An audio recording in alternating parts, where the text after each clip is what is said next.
Salam sehat tanpa narkoba. narkoba. Kali ini kita berbincang dengan seksi pemberantasan BNNK Trenggalek dengan Bapak Duyan ya. Iya betul, Oke. Bapak Duyan. Gimana kabarnya? Alhamdulillah. Mas apa Pak ya saya manggilnya? Bisa dipanggil Pak, bisa dipanggil Mas. Oh, Mas Monggo. aja ya. Iya. Mas Duyan. Iya. Mas, ini ada pertanyaan dari netizen Iya. tentang penindakan kasus narkotika itu Iya. ada yang dipenjara, ada yang tidak. Itu gimana, Mas? Oh ya, baik, pertanyaan yang bagus. Memang benar, beberapa netizen atau warga itu menanyakan kenapa ada warga yang ditangkap oleh petugas terkait narkoba, Ya. ada yang sampai diproses hukum lanjut, atau ada juga yang beberapa direhabilitasi.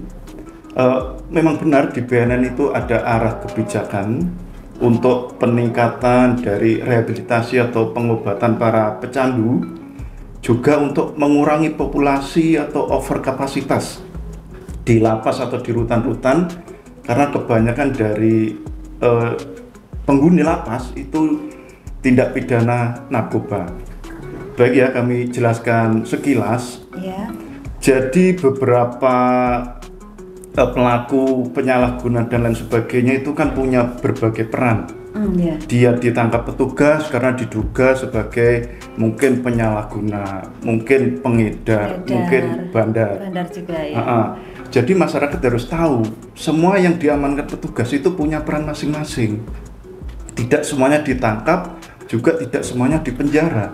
Misal suatu desa X itu diamankan ada 3 pelaku, si A, si B, si C. Ya. Nah, si A itu perannya sebagai apa? Misal si A cuma sebagai pengonsumsi atau pengguna. Contoh, si A beli narkoba, kita ambil contoh sabu ya. Beli sabu dengan uang sekitar 200-300, dapat paket hemat atau pahe, dia konsumsi sendiri. Setelah itu ada petugas datang melakukan penangkapan dan seterusnya.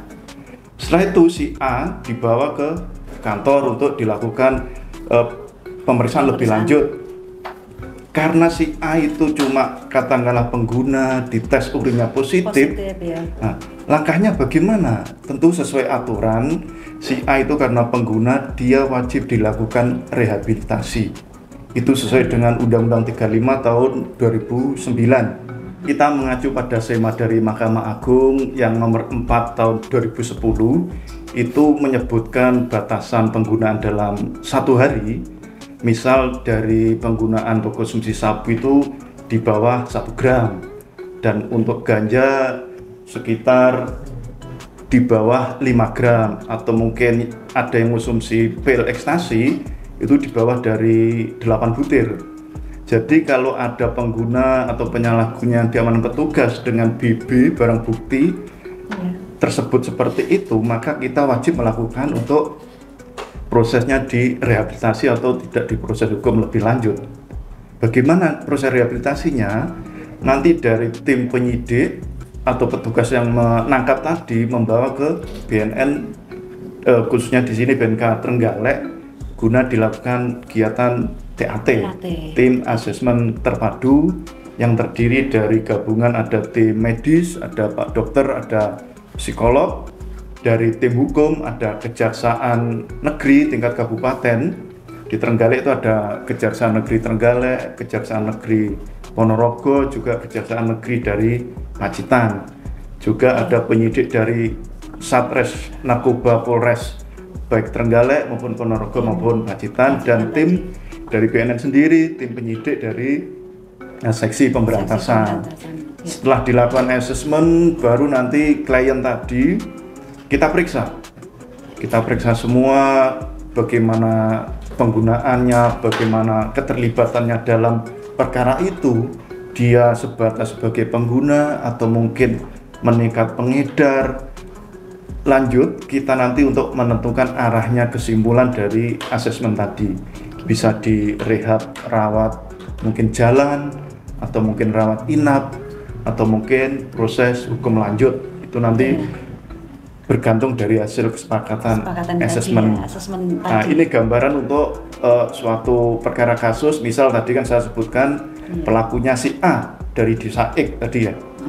Saya ulangi, tadi kan ada desa X, diamankan 3 warga, sebut saja A, B, C. Yang saya jelaskan, yang pertama si A. Si A sebagai pembeli dan pengguna. Misal beli sabu pakai timah tadi dengan jumlah sekitar 0, sekian atau di bawah 1 gram. Nah, selanjutnya petugas juga mengamankan si B. Si B waktu ditangkap bersamaan sesaat setelah A diamankan, ditemukan barang bukti. Barang buktinya berapa? Misal sama, tidak ada lebih dari 1 gram. Cuma sudah dipisah-pisah atau dipecah-pecah, disimpan di gitu. plastik kecil itu Klip, kan, klip. ya. Plastik bening klip dipecah-pecah, ada yang 0, mungkin 15, 16, 17, sekitar katakanlah 8 bungkus. Nah, setelah diamankan petugas, otomatis kan dibawa ke kantor untuk dilakukan pemeriksaan lebih lanjut. Nah, ketika itu BB di 1 gram, dari penyidik kan mengusulkan dilakukan untuk TAT juga. Nah, tim TAT nanti memilah-memilih, mendalami dari peran si B tadi. Kenapa si B membeli sabu itu tadi. dengan jumlah paket berbagai bungkus, berbagai ukuran tadi? Untuk apa? Apa memang benar untuk dikonsumsi sendiri atau mungkin mau dijual ke orang lain lagi atau diedarkan? Nah, misal si B ini mengakui dan menyatakan berdasarkan bukti yang ada, BB yang ditemukan, mungkin ada percakapan di HP-nya. Oh, ini saya jual ke si F, si G, si C dengan harga bervariasi. Mungkin baik 200 atau 300, mungkin meningkat paket Supra lebih dari sekitar 1/4 dan sebagainya. Ketika dia menunjukkan perannya sebagai pengedar, otomatis dia tetap bisa melakukan rehab, tapi hukum harus diproses lanjut. Nah, rehabnya di mana? Ada nanti di lembaga pemerintah atau di rutan lapas. Itu dari B. Berarti nanti penyidik bagaimana? Karena hasil asesmen kesepakatan proses hukum lanjut, berarti ditindaklanjuti untuk proses hukumnya. Itu si B. Ada lagi si C. Si C dia diamankan petugas, setelah tadi ada si A, si B, akhirnya kan naik ke si C. Si C diamankan ada barang bukti lebih dari sampai 8-10 gram. Ya, itu ditemukan barang bukti sekian itu, dibawa ke kantor lagi untuk diperiksa.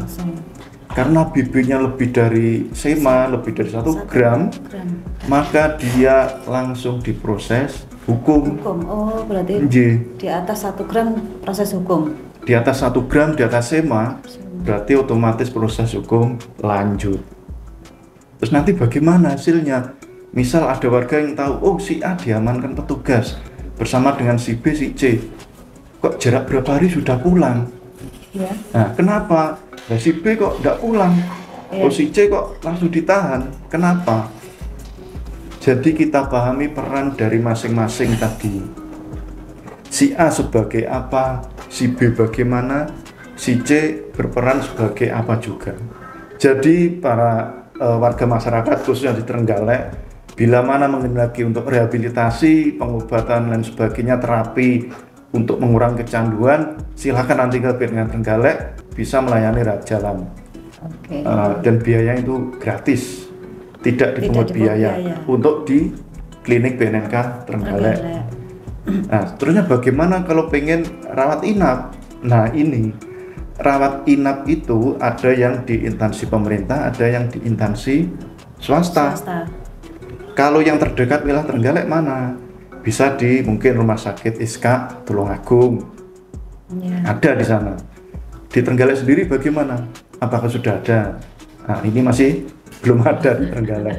Jadi yang terdekat bisa ke Rumah Sakit ISKA atau mungkin lembaga rehab swasta yang sudah ada MUU atau kerjasama dengan BNN. Nah, itu ada berbagai macam. Misal ada lembaga Merah Putih, lembaga Orbit, lembaga Sawaita, dan lain sebagainya. Ya, seperti itu. Ya, terima kasih ya Mas. Eh, Kalau begitu kita sampai di sini dulu podcast hari ini. Nanti kita lanjutkan ke next selanjutnya.